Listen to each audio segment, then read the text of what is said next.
¿Qué tal? Buenas tardes. Voy a hablar en representación del Observatorio del Derecho a la Ciudad. En primer lugar, manifestar que toda intervención urbana de estas envergaduras genera no solamente impactos positivos, ¿no? Genera tanto impactos positivos como impactos negativos. Y la gran discusión tiene que ser quién va a soportar las cargas negativas y quién se apropia de los impactos positivos, y obviamente cómo hacer para mitigar los efectos negativos que como sociedad decidamos aceptar o tolerar. La segunda discusión es que estas discusiones no son unidimensionales. No existe una sola dimensión para abordar una problemática urbana, ni un solo fundamento. Por lo tanto, tenemos que tener en cuenta las distintas variables que se ponen en discusión y no solamente la que quizá está planteando los impulsores del proyecto, que es la reparación histórica. Y para esto debemos también, para iniciar el análisis, plantear cuáles son los consensos, ¿no? Porque si no, quizás estamos discutiendo en cuestiones que no hay discusión o hay un consenso mayoritario. Entre los consensos está de que no hay dudas de que San Lorenzo tiene que volver a la Avenida de la Plata, que es parte de la reparación histórica que viene hace tiempo luchando. No hay dudas que el plan integral que han presentado, donde hablan de equipamiento urbano, acciones deportivas o actividades deportivas de escala más humana, más pequeñas, obviamente van a traer mejoras para el barrio, aunque también escuché a varios expositores que pretendían que tampoco la ciudad exige este tipo de compensaciones, pero bueno, en el proyecto están. La gran discusión, tampoco está en discusión la trayectoria de San Lorenzo, la gran discusión es el tema del estadio, y no solamente el tamaño del estadio, sino también los usos, porque recordemos que este proyecto de ley no autoriza solamente un estadio para fútbol, sino también un estadio para eventos, mega eventos musicales y culturales, ¿no? Y eso ha generado, en la experiencia de la ciudad de Buenos Aires, conflictos en otros barrios. Podemos hablar lo que ha sucedido en River Plate, podemos hablar lo que ha sucedido con el estadio de Ferrocarriles que se ha suspendido las actividades musicales, podemos hablar de los conflictos que generaba pre-pandemia el megaestadio cubierto Movistar Arena, que siendo cubierto y siendo de una capacidad menor al que se está pensando en San Lorenzo, que va a ser imposible insonorizar porque es abierto y obviamente triplica o cuadruplica la cantidad de personas del Movistar Arena.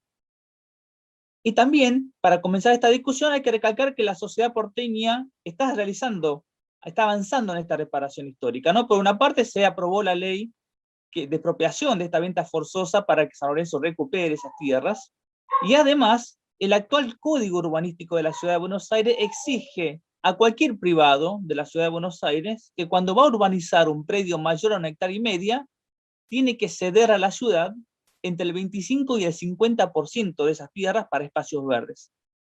Esto se está perdonando o no exigiendo a San Lorenzo, ¿no? No se le va a exigir que entregue la mitad de los terrenos, como establece el Código Urbanístico para cualquier privado, en un contexto donde la comuna, donde se encuentra el barrio de Boedo, tiene un promedio que no supera 0,2 metros cuadrados de espacio verde por habitante, así que sería muy útil para la población de esa comuna tener más espacios verdes o que la ciudad tenga más tierra para espacios verdes. Así que hay un esfuerzo social para el planteo de la reparación o reparar históricamente a San Lorenzo. Otro tema que para analizar, se habla mucho de la cuestión de la violación de los derechos humanos que compartimos, y justamente porque tenemos una trayectoria bastante larga de defensa de derechos humanos, sabemos que los derechos humanos en la Argentina son mucho más amplios ahora, ¿no? Son más amplios que los derechos quizás civiles de violación del Estado hacia su ciudadanía, y que en esta década fuimos creciendo, ensanchando esta concepción de derechos humanos, abarcando los derechos sociales y los derechos ambientales, ¿no? Los derechos sociales, la calidad de vida, y los derechos ambientales al ambiente urbano son derechos humanos. Y por eso tenemos que tener en cuenta que estas intervenciones urbanas pueden significar el reconocimiento, la reparación de unos derechos humanos, pero también poner en peligro los derechos humanos de los actuales habitantes, de las actuales familias de esos sectores, y no se puede sacrificar uno por otro, ¿no? Ninguna reparación de un derecho humano puede ser la justificación para violar otros derechos humanos, y allí resulta totalmente entendible que debamos preocuparnos por las familias que avisoran riesgos de vulneración a sus derechos. Y otro de los ejes esenciales que tiene los derechos humanos es su preocupación justamente por los derechos de las minorías, ¿no? Los derechos humanos no son los derechos de la mayoría solamente, sino que son principalmente la protección de los derechos de la minoría cuando hay mayorías que no quieren respetarlo o lo desatienden. Entonces tenemos que también, sabemos el gran apoyo que tiene este proyecto, pero también los derechos humanos nos obligan a considerar aquellas familias que están denunciando que posiblemente por experiencias anteriores en otros barrios, en otras partes del Señor mundo. Valdivieso, Sí, señor, vos Orlando. si puede terminar. Sí, hay un minuto más.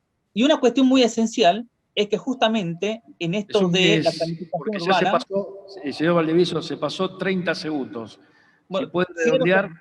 cierro con esta última cuestión. Se acaba de Gracias. aprobar en Argentina el acuerdo de Escazú, que justamente en la cuestión de derechos ambientales obliga a todo el país y a la ciudad de Buenos Aires a considerar los derechos y lo que piensa y sienten y quieren la comunidad afectada.